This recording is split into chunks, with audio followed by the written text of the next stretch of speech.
In nomine Patris et Filii et Spiritus Sancti. Amen. Magandang umaga sa ating lahat, saan man panig ng buong mundo. Mga nakikinig at nanonood ngayon, atin naman pakinggan ang mabuting balita ng Panginoon. Ayon kay San Lucas. Glory to you, Lord Jesus Christ. Noong panahong iyon, nakatayo si Jesus sa baybayin ng lawa ng Gennesaret. Pinagkalipunpunan siya ng napakaraming tao na ibig makarinig ng salita ng Diyos. May nakita siyang dalawang bangka sa baybayin, nakalunsad na ang mga mangingisda at naghuhugas ng kanilang mga lambat. Lumulan siya sa isa sa mga bangka at hiniling kay Simong may-ari nito na ilayo ng kaunti sa tabi. Naupo siya sa bangka at nangaral sa mga tao. Pagkatapos niyang magsalita at sinabi niya kay Simon, "Pumlaot kayo at ihulog ang mga lambat upang manghuli." Sumagot si Simon, "Guro, magdamag po kaming napagod at wala kaming nahuli. Ngunit dahil sinabi ninyo, ihuhulog ko ang mga lambat." Gayon nga ginawa nila, at sa dami ng kanilang huli ay halos magkansisira ang kanilang mga lambat. Kaya't kinawayan nila ang kanilang mga kasamahan nasa ibang bangka upang patulong, at lumapit naman ang mga ito.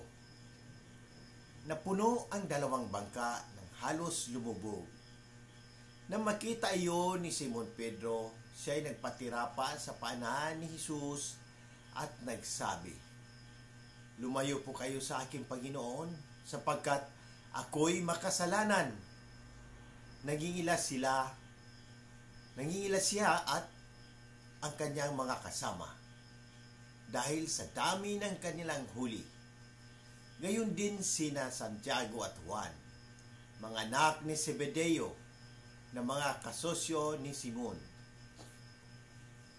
At sinabi ni Jesus kay Simon, "Huwag kang matakot, mula ngayon mamalakaya ka ng mga tao."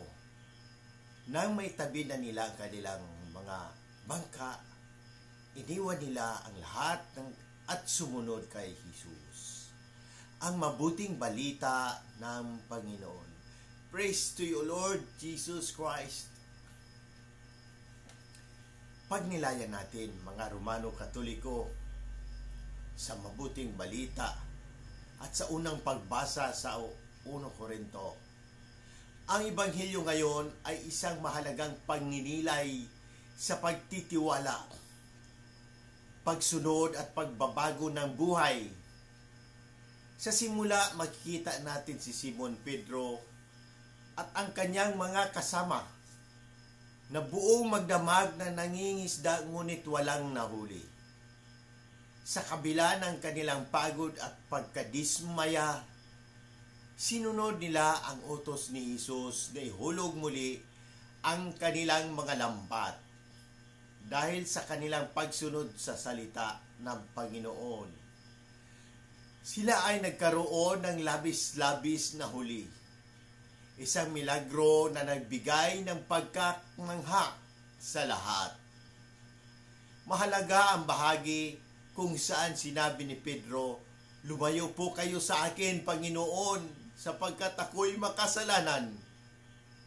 Nakita ni Pedro ang sarili niyang kahinaan at kasalanan sa harap ng kabanalan ni Jesus. Ngunit sa halip na lumayo sa kanya si Jesus, ay nagbigay ng bagong direksyon sa kanyang buhay. Mula ngayon, mamalakaya ka ng mga tao. Tinawag siya ni Jesus upang maging tagapaghatid ng mabuting balita, at iniwan nila Pedro at ng kanyang mga kasama ang lahat upang sumunod kay Jesus.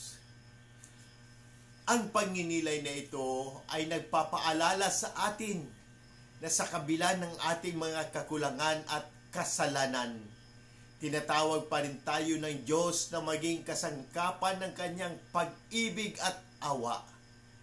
Ang hamon sa atin ay maging bukas at handang sumunod sa tawag niya, kahit na hindi natin ito lubusang nauunawaan. Sa unang pagbasa sa 1 Korinto, binibigyan diin ni San Pablo ang kahalagahan ng pagpapakumbaba at ang pagpili ng karunungan ng Diyos higit sa karunungan ng tao. Pinaalalahanan niya ang mga taga-Korinto na ang karunungan ng sanlibutan ito ay kamangmangan sa Diyos. Tinuruan tayo ni Pablo na iwasan ang pagiging mayabang at ang pag-asa sa sarili nating kaalaman o kakayahan. Ang tunay na karunungan ay nagmula sa Diyos at ito ay makakamtan lamang sa pamamagitan ng pagpapakumbaba at pagtalima sa kanyang kalooban. Tayo ay pag-aari ng Diyos at si Kristo ang ating pundasyon.